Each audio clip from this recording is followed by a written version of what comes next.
Hola a todos, bienvenidos a Espacio Arquitectura. Mi nombre es Pablo Lucero y soy arquitecto. Conjugo mi vida laboral entre el ejercicio de la profesión y la docencia universitaria. El espacio es el protagonista de la arquitectura. Este programa brinda un espacio para analizar y difundir las características de la arquitectura provincial, regional y de otras latitudes. Me apasiona dilucidar la relación de la arquitectura con la historia, el arte y el diseño. El día de hoy vamos a hacer un programa totalmente distinto desde la Facultad de Artes de Oberá, dado que el 2 de mayo de 2019 se cumplieron 500 años del fallecimiento de Leonardo da Vinci. Es un personaje brillante y polifacético y es el polímata más destacado de toda la historia. Como artista se lo reconoce fundamentalmente como pintor, pero además fue arquitecto, urbanista, ingeniero y científico. Además fue botánico, inventor, poeta, escritor y músico. De hecho, la música de fondo de este programa es música compuesta por Leonardo da Vinci.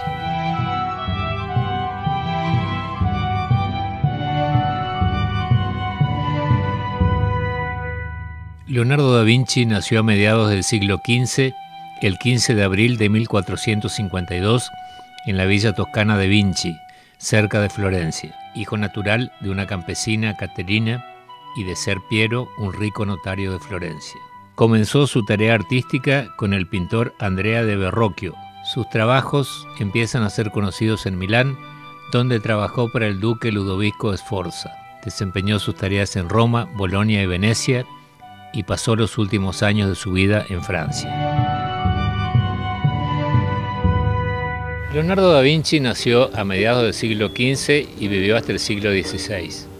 Durante este periodo se produce en Europa el movimiento cultural y artístico denominado Renacimiento. Al año siguiente del nacimiento de Leonardo se produce la caída de Constantinopla, capital del Imperio Romano de Oriente. Esto es uno de los hechos que marcan el fin de la Edad Media y el comienzo de la Edad Moderna. Luego del largo periodo de 10 siglos que significó la Edad Media, regido por el gran poder de la Iglesia Católica y el temor a Dios, el Renacimiento propone en cambio el interés hacia el mundo clásico. Surgen dos grandes corrientes de pensamiento como el humanismo, que ubica al hombre en el centro de la escena, y el panteísmo, que sostiene que Dios es todo. Estas corrientes filosóficas significan un profundo cambio con respecto al periodo anterior. Los significativos cambios que trajo el Renacimiento beneficiaron solamente a las clases altas. En tanto, para la gran mayoría del pueblo, la vida cambió poco en relación a la Edad Media. En esta época adquiere importancia la burguesía, una clase social que había surgido en el siglo XI, cuando los habitantes de los burgos, que dominaban los señores feudales, se trasladan a las nuevas ciudades para trabajar como comerciantes. Algunas familias burguesas harán grandes fortunas y se convertirán en mecenas, protectores de las artes y de los artistas.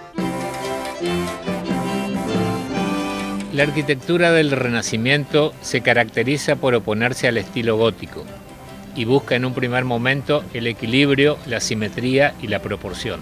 A pesar de reeditar los modelos antiguos, esta arquitectura introdujo un gran estudio teórico y ciertas innovaciones. Si los arquitectos de la Edad Media fueron anónimos, los arquitectos del Renacimiento en cambio van a ser reconocidos y van a tener inclusive su propio estilo. Se puede decir de estos arquitectos que son verdaderos artistas interdisciplinares y humanistas. Un hecho fundamental del Renacimiento lo constituye la aparición de la perspectiva, tanto para la arquitectura como la pintura, y la aparición del diseño como concepto.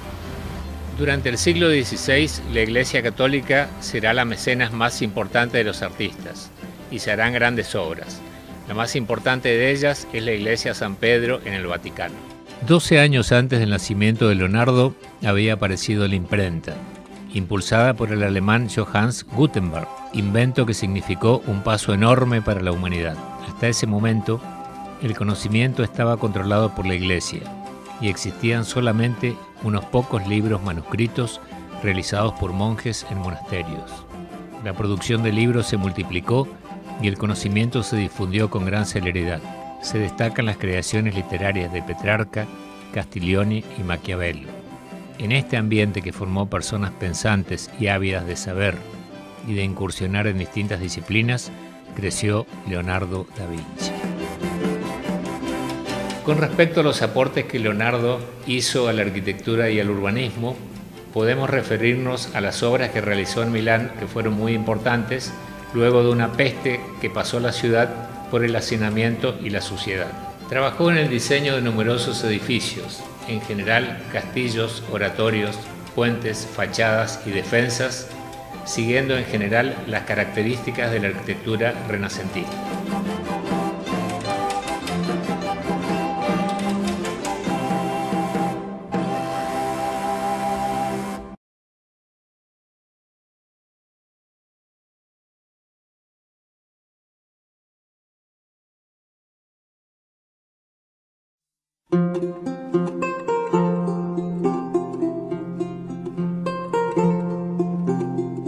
Leonardo fue uno de los artistas más reconocidos del Renacimiento. En escultura se destacó en la realización de grandes obras ecuestres que no se pudieron llegar a concretar. En la fase artística se destacó como pintor, aunque no realizó demasiadas obras.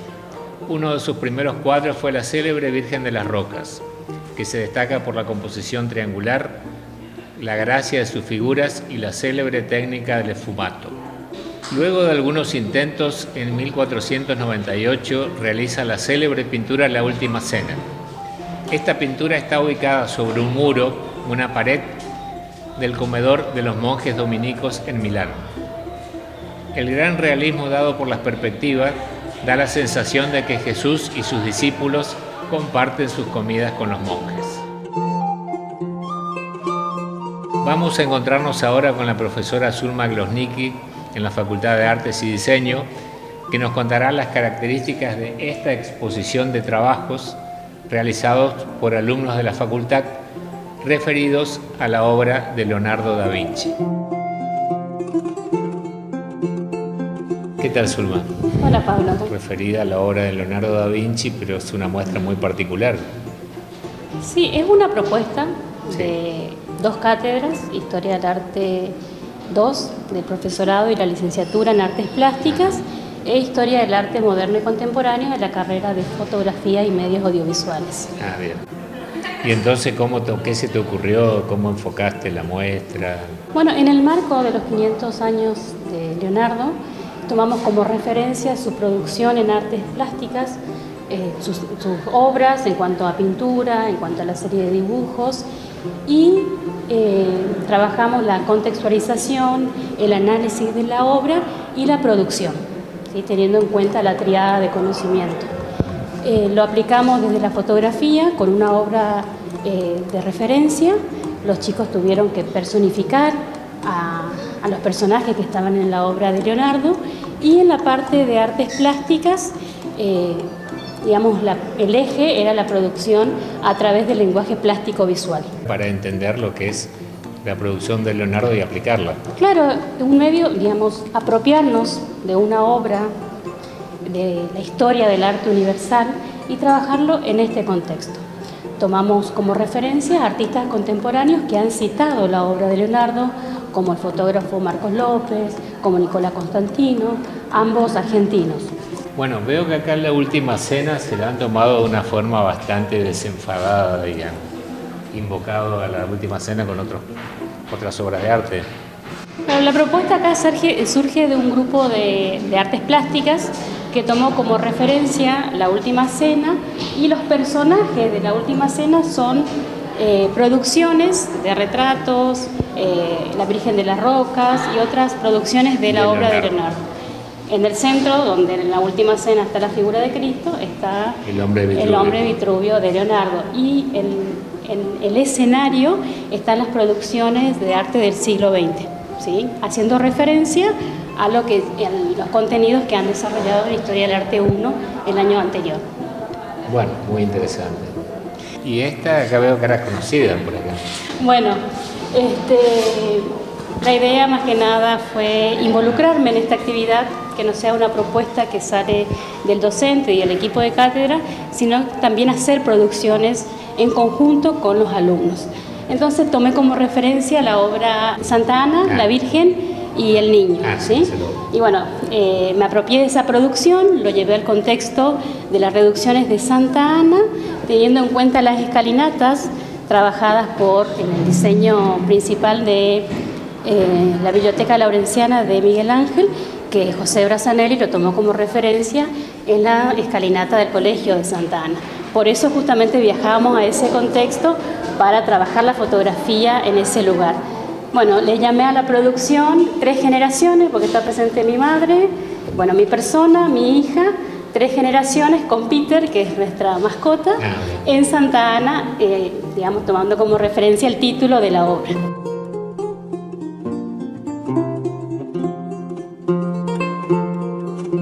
Entre otras pinturas se destacan Santa Ana, la Virgen y el Niño, la Batalla de Algiari y Leda y el Cisne. Pero la pintura más famosa de Leonardo fue el retrato de Mona Lisa, esposa de Francesco del Giocondo. Se convirtió en un ícono del retrato. Nadie escapa del encanto de la sonrisa de la Gioconda, que se esparce por todo su rostro. La obra inspiró diversas historias. Fue reproducida y modificada en copias de distintas maneras. En la actualidad, el cuadro, que presenta pequeñas dimensiones, se exhibe en el Museo del Louvre. A los 50 años, el rostro de Leonardo fue tomado por Rafael como modelo de Platón para su obra La Escuela de Atenas. Como que la Mona Lisa es una obra póstuma de Leonardo, su obra más importante de alguna manera, ¿no es cierto? Y dio lugar a un montón de citas, de interpretaciones.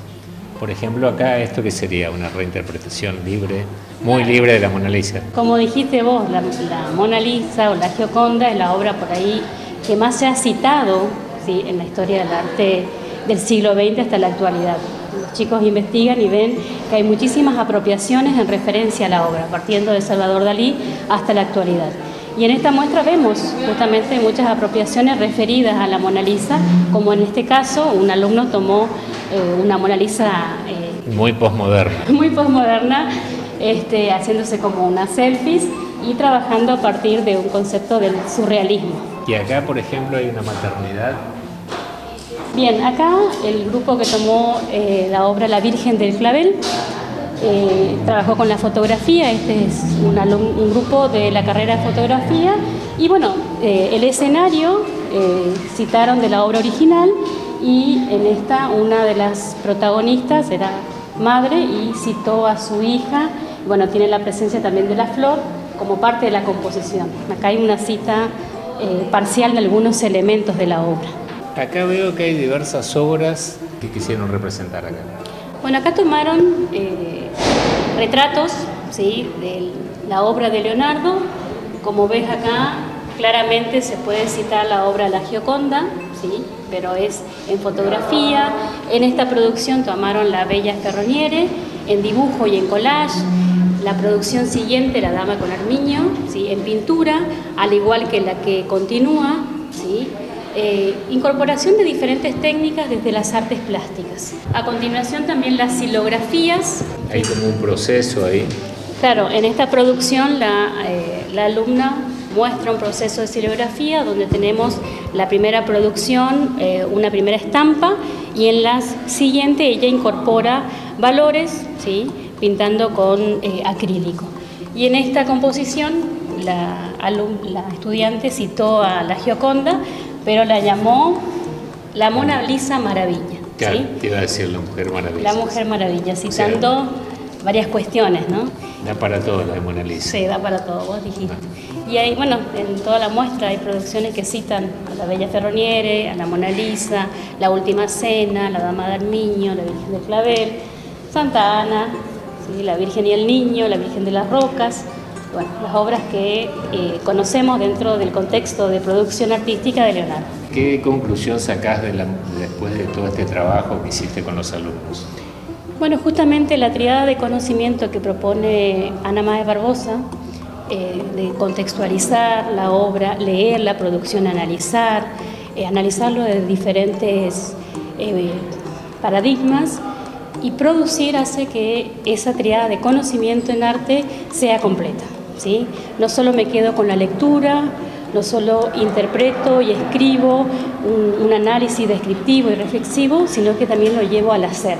Es una herramienta para la enseñanza y la producción en artes visuales, ¿sí? Ya no hablamos solamente de artes plásticas ni de fotografía, sino de artes visuales. En su conjunto. En su conjunto.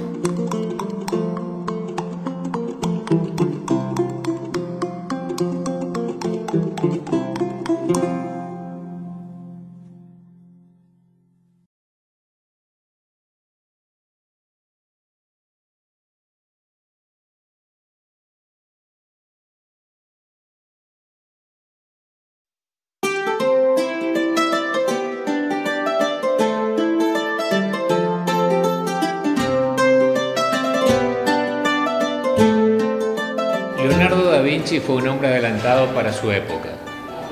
Desarrolló ideas y proyectos que en su momento fueron casi inconcebibles para la sociedad. Como ingeniero e inventor, formuló ideas sobre hidráulica y mecánica. Trabajó mucho con el concepto de polea para minimizar el esfuerzo humano. Realizó además proyectos sobre carros de combate, automóvil, bicicleta, helicópteros y submarinos. Casi ninguno de sus proyectos se llegó a concretar por no contar con la tecnología adecuada. Hubiera necesitado al menos una máquina de vapor que se inventó muchos años después. Leonardo da Vinci es considerado el primer ilustrador científico de la historia. Además, algunos diseñadores consideran que es el primer diseñador industrial. Para saber qué opinan de este tema, vamos a entrevistar a los diseñadores industriales profesores Javier Vera y Guillermo Florentino.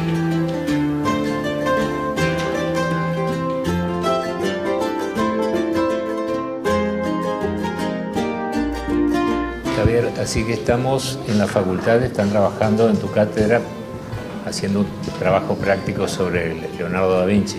Sí, en realidad esta cátedra es taller de diseño 1 y lo que tratamos de hacer con los chicos de primer año es como romper paradigmas. Entonces, rompemos esos paradigmas a través de un trabajo fuerte de observación y análisis. Entonces, un referente en ese sentido de curiosidad y observación es Leonardo da Vinci. Por eso lo tomamos para este ejercicio.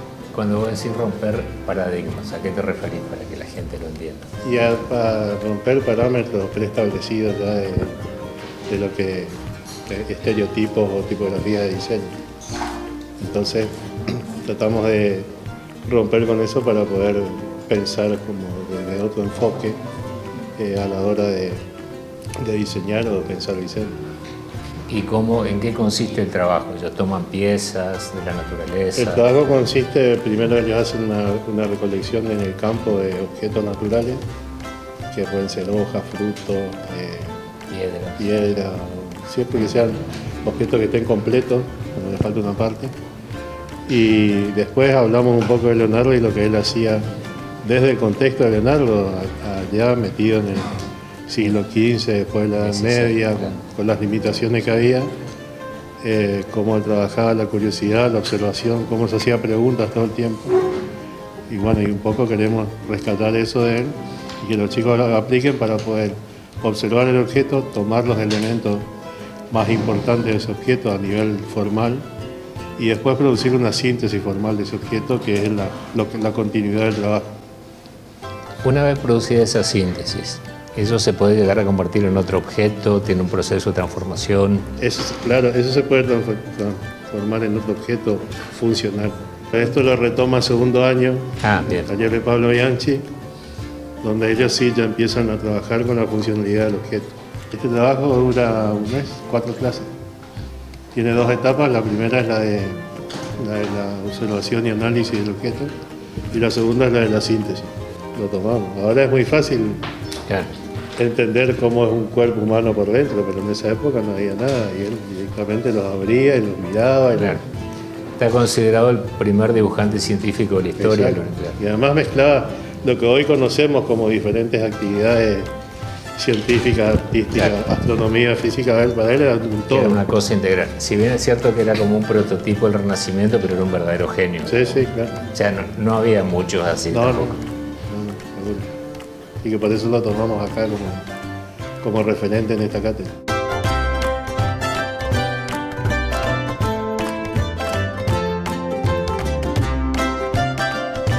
Cuando Leonardo tenía 40 años, los españoles llegaron a América, en 1492. Este hecho fue trascendental.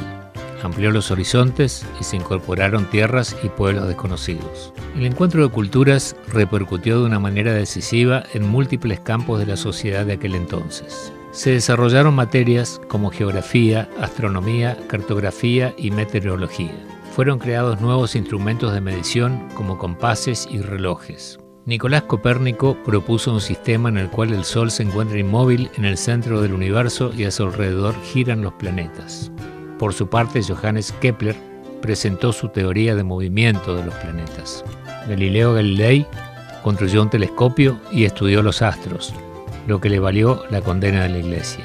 Todos estos avances constituyen el nacimiento de la ciencia moderna. Guillermo, Leonardo da Vinci está considerado por algunos el primer diseñador industrial de la historia. Así es. ¿Qué opinas vos? La verdad que lo tomamos como un gran referente, tanto en la materia como en la carrera, ya que fue un predecesor de muchos recursos que se utilizan y lo aplicamos en la materia misma. Claro, o sea, era un tipo realmente visionario porque inventó un montón de cosas, pero lamentablemente no tuvo la tecnología suficiente, ¿no? Eso fue un limitante, pero también fue un revolucionario. Claro, pensar que recién se salía de la Edad Media con todos los prejuicios que había, todos los miedos y todas limitaciones, prejuicios, preconceptos que habían que lo limitaban a hacer público muchos de los conceptos que él desarrollaba.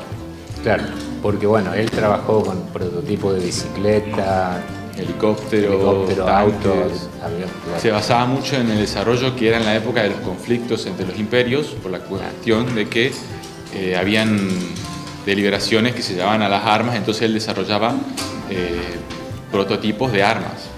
Ese era el fin de su desarrollo para acompañar sus otros desarrollos de trabajos personales, vamos a decirlo así. Esos diseños tan importantes, ninguno se pudo concretar.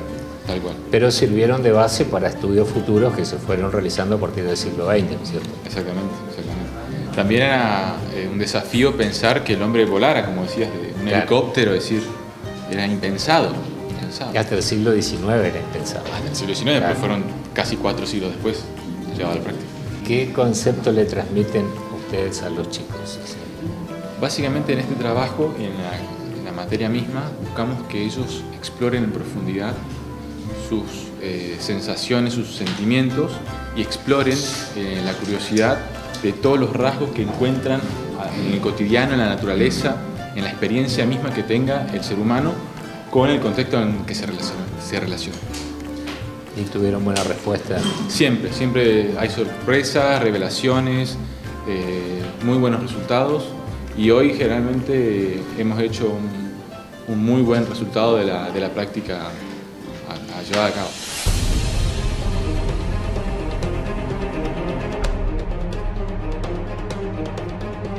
En 1517, al encontrarse Leonardo da Vinci en el final de su vida, se inician las acciones impulsadas por el monje alemán Martín Lutero en contra de la autoridad del Papa. Esto conducirá a la Reforma Protestante, que significará un gran cambio para la sociedad. Varios años después, se iniciará la campaña evangelizadora realizada por la Iglesia Católica, que tuvo por protagonistas, entre otros, a los jesuitas en el continente americano.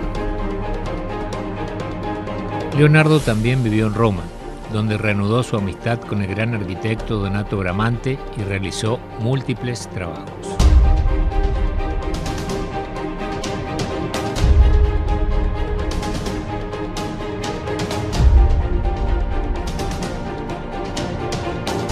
Sus 3 últimos años de vida, Leonardo los pasó en Francia, en la corte del rey Francisco I. Ahí se desempeñó como primer pintor, arquitecto y mecánico del rey y desarrolló más la teoría que la práctica. Siempre tuvo muy buena salud, pero a partir de 1517 comenzó a desmejorar. Se le había paralizado el brazo derecho y con la incansable mano izquierda hizo una serie de proyectos y dibujos, hasta que falleció finalmente el 2 de mayo de 1519 en Cluses, Francia. Para mí, Leonardo da Vinci es un referente, un modelo a seguir. más que nada, por todos los diseños de arquitectura que tiene, ¿no? Sin tener mucha información, hasta dónde llegó para mí es muy importante, o sea, en el sentido que no tenés un límite, sería, puedes llegar muy lejos con muy poco, sería muy poca información. Que es sorprendente para la época, de lo que él pensaba o suponía que muchos siglos más adelante se descubriría y se investigara. Para mí, Da Vinci es un genio que está muy adelantado a lo que sería su época, y por eso es como para mí un genio en ese sentido, porque tenía mucho que dar y dio bastante. Planteaba cosas muy interesantes y la gente por ahí lo veía de mala manera, aunque ahora nosotros todo eso lo aplicamos acá, en el diseño todos los días. Lo empecé a conocer más ahora en la facultad, porque antes no lo tenía, o sea, no lo investigaba tanto, pero ahora sí, es como que me di cuenta de que va a ser un gran referente para mí y para la carrera. Pero hoy en día, con las bases de él se hicieron un montón de cosas. Desde mi punto de vista, un referente en lo que es el ámbito del arte, pero también destacar que, aparte de pintor, fue arquitecto, ingeniero. Bastante admirable su trabajo, teniendo en cuenta los pocos materiales que tenía para hacer sus descubrimientos, digamos. Hoy el profesor dijo de que es fácil ahora estudiar algo, pero en su tiempo era muy difícil, ya que no contaba con muchas herramientas. Como siempre ocurre con las personas importantes y famosas, en torno a su deceso se tejieron varias leyendas. Lo único cierto es que Leonardo da Vinci fue un verdadero genio y legó un testimonio invaluable para toda la humanidad.